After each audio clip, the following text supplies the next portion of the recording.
Hey guys, today I'm going to tell you how to fix iMessage send and receive phone number loading issue.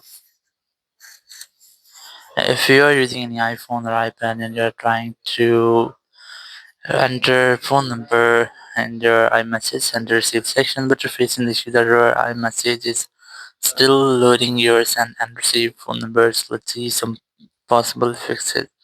So the very first thing, you have to open your settings app here, go to general, go to software update, and just try to update your software. After updating your software, just go back, go to transfer reset iPhone, select reset, select recent network settings, enter your iPhone passcode, and then select recent network settings and the confirmation message pop up.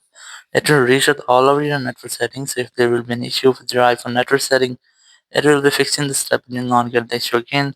Then you have to scroll down and look for screen time section. Select that, then scroll down and look for content privacy restrictions and disable all the restrictions from here. Then go back and just try to make a force restart with your iPhone. Now to do that, you have to quickly press and release volume up, then volume down, then press and hold the power button and wait for your phone until the screen goes fully black.